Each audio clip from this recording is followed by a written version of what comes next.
Hey, do you want more deals for your real estate investing business, your real estate wholesaling business, and you want to get out of the cold calling penitentiary? Maybe you want to get some sellers that are raising their hands and saying, yes, I'm interested in speaking with you. Well, in this video here, I'm going to break down for you how to start advertising on Facebook to find motivated sellers. And what I want to do is I want to cover the foundation. There's a lot of things you can do wrong when setting up your Facebook accounts, to the extent that if you do things wrong, then you can have your account disabled. And I don't want that to happen to you. So in this video, I'm going to share with you the steps required and the things you need to do, and then the order you need to do them. So let's first of all talk about your personal Facebook account. Because although we're going to be advertising our business on Facebook, we have to start with you and your personal profile. You have to understand that Facebook is they have a lot of systems that are automated in the background that are running for security purposes, because there's a lot of people trying to promote bad propaganda, false things, hate crimes, and all kinds of stuff. Facebook doesn't like guns and weapons, and so Facebook has all these different systems that will then flag certain accounts. So with your personal account, you want to make it look like it's a legitimate account. So for example, if your Facebook account, if you never go on there and you don't have a picture of yourself and it looks like a barren wasteland of nothing, then the first thing you have to do is look like a person that loves to spend time on Facebook. So what does that mean? You need to have a profile picture. You need to post some quotes or share some videos, make some comments. Don't post anything that is considered risque. Like, don't say anything that's hateful. Don't put naked pictures of yourself or you on underwear or something of that nature, right? In addition to that, join a few groups, interact with those groups, make some posts. And so if your Facebook account is one that has nothing in it, then you need to start this process and do this for at least a couple weeks. So that way now your Facebook account starts to look like a normal human being. I had somebody recently that got their Facebook ads account disabled, but when I look at their personal profile, it looks like there's nothing there. So you have to make your personal account look like a legitimate account. So that's number one. Number two is you need a website. Every business nowadays has a website. It used to be that the yellow pages was where you wanted to be, but nowadays you need a website. And as a real estate investor, you need to have a website. You can click on the link in the description and look at and consider my recommended website. It's the one that I use on my own site. It's nice and easy. You can get your website up and running in a matter of just a couple minutes. But you need a website because if you're looking to advertise on Facebook, they want to know that you're a legitimate business, and a legitimate business has a website. They also want to verify that you own that website, they want to verify that domain. And so all those things are a requirement. Once you get into the business manager and you start trying to get your business up and running on Facebook, get it now. Go out and get your website. Also, a quick tip, when you're creating your website, I see a lot of people come up with these weird names. Like if your company is, Apex Properties LLC, don't name your website Apex Properties LLC. People don't know what the hell that is.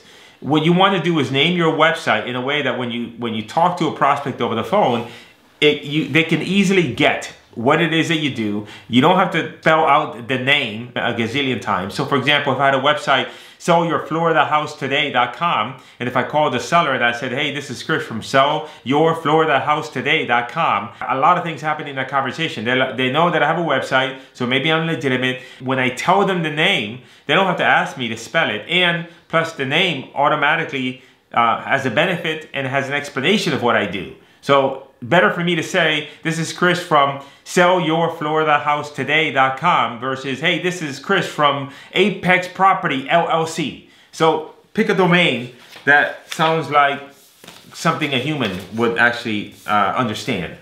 Number three, then you need to go and create a business manager. So you're going to go to business.facebook.com and you're going to create a business manager.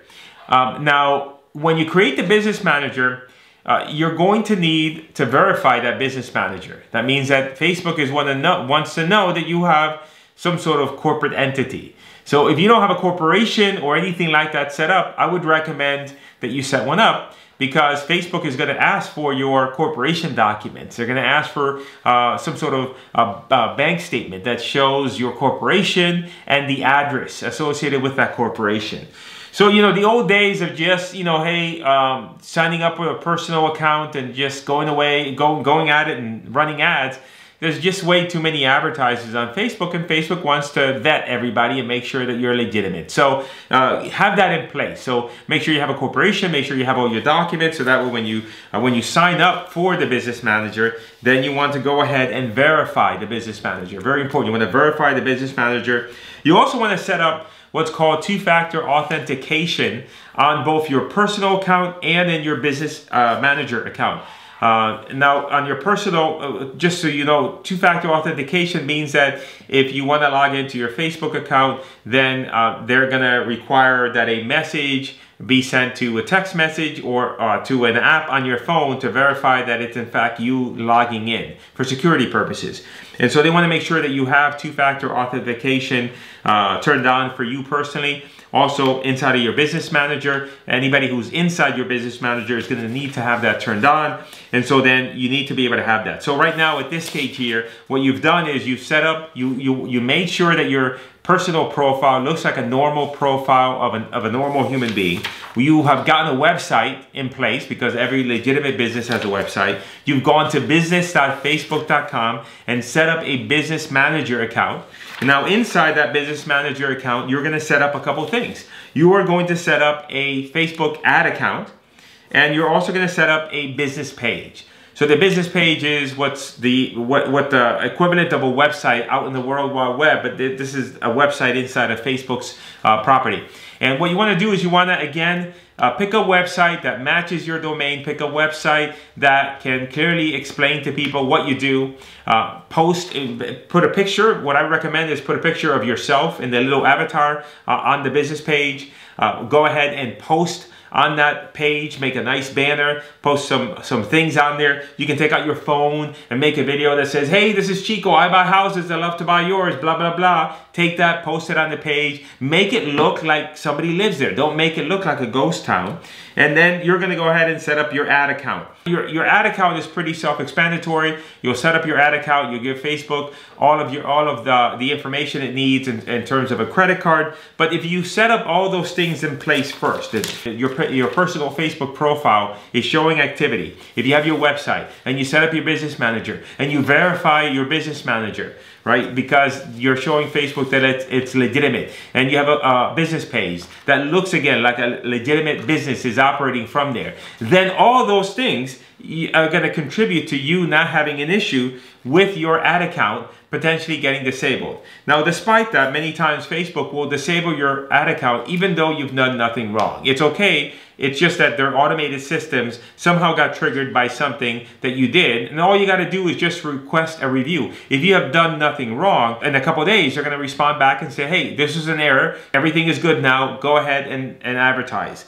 What you don't want to do is, if you get your account disabled, your ad account disabled, what you don't want to do is go out and try and create a brand new account and say, oh, this was disabled, I'm not even going to bother appealing that. I'm just going to go ahead and create another one. I had a client recently who had that issue, but he ended up creating a bunch of accounts, and Facebook doesn't like that. They look at that as you trying to circumvent their systems, and in the end, now they've completely disabled his ability to access Facebook from an advertising perspective, and now he's never going to be able to advertise on Facebook. There's a lot of automated systems that are happening in the background. You want to make sure that you do things correctly so that you're not going to have any problems. But if you have problems, you got to be patient to then file for appeals with Facebook and to go through the proper procedures, so then that way you can get out of Facebook jail and be in a position where you can use their platform to advertise. Because there are billions of people on Facebook. It's a great platform. Everything has its nuances, so does Facebook. And so I'd recommend that you definitely need to be on Facebook. It's the easiest way to learn online marketing. I recommend that anybody, that you as a business owner, as an entrepreneur, you learn how to generate leads and how to find prospects for your business using online marketing. For you as a real estate investor, you're using, to find people that are willing to sell you their property at a discount. And so using Facebook is the first step in that journey of just increasing your capabilities by acquiring that skill. If you're interested, I'll have a video that'll pop up here or there that will show you step by step how we advertise on Facebook, how we get leads, and it'll give you a more visual representation of everything that I just described here. So go ahead and click on any one of those videos that show up here and take a look and make a comment. Let me know if you found this video helpful and what other comments and what other topics you'd like me to cover about this subject. Should you or no? I'm coming. Are you thinking? Let's see.